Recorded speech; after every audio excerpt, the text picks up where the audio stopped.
Hello everyone, in today's video I'm gonna test again this OBDII V519 car tester, which is the cheapest car tester with a screen right now on AliExpress. And today I'm testing with a Nissan. And for the Nissan itself I have the OBDII connector over there. If I plug in, then you can see that right away the LCD screen wakes up. And even if I try to get out some data, my engine is not running. It will stuck at this protocol and probably it will wait for the vehicle respond. And if I start the ignition and start the engine, then this will go further and starts to read the live data.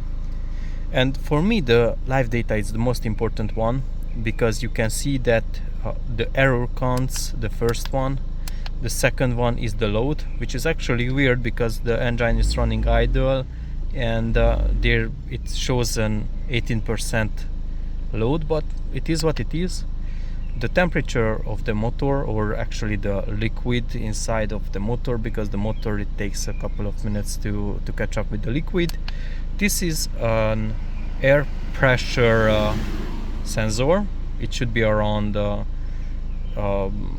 kilopascals on the sea level, and this is actually dropping a bit when we are at this page. We are at this level actually. And then there is the RPM, which you might have noticed if I press the throttle a bit, then the RPM is increasing. So, and then this is the speed, and I'm standing still, so this won't change. So the live data, it doesn't give you too much information. It's pretty limited. Other than that, we have the OBDII connection to check the motor, and if we check, then we can read the DTC. And thankfully I don't have any error codes, so that's very good. You can clear it, you can freeze. Let's see what is freezing. No freeze frame, so don't know what is freeze frame. There is the live data. Let's see if this gives more information. This gives actually the same information, so this is already a replication of the screen. There is the oxygen sensor, and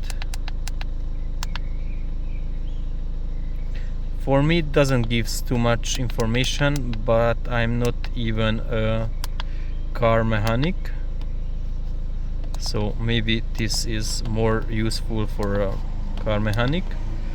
There is the mode 6,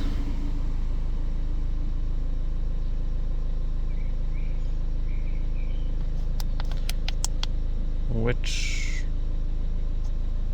is not supported. So yeah, that's basically it. And from the vehicle information, it cannot read out the vehicle information. Maybe calibration ID. It can. It's reading out the vehicle's calibration ID, whatever is the calibration ID is. So from a couple of dollars of tester, this is not pretty bad. I would be really curious to see that this is actually doing something when it needs to be cleared out from the DTC, the error message. But other than that, it's a pretty good tool, and it's light, it's small, and you can carry around with you in the car whenever you are traveling. And there is the setup menu. At least we can have a look on it. There are a few language options.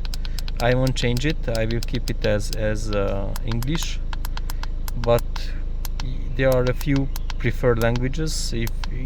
In case if you are preferring any language, I would prefer the English. You can change the units of measure from metric to English. Probably that means imperial units of measure, so not English, it should be imperial. Contrast, that I won't change it, and there are some beeping. I won't turn on the beeping because I don't like it. And the color scheme, so like the color scheme is like from dark to light. I prefer the light one. And the about the controller is like the version of the software of the controller itself. Basically that's about it. If you would want to see any specific test with this kind of car tester and you are interested to see similar videos, you can check out my channel. I have another review with a Volkswagen Polo, and leave your comments below. Thank you very much. I wish you an amazing day.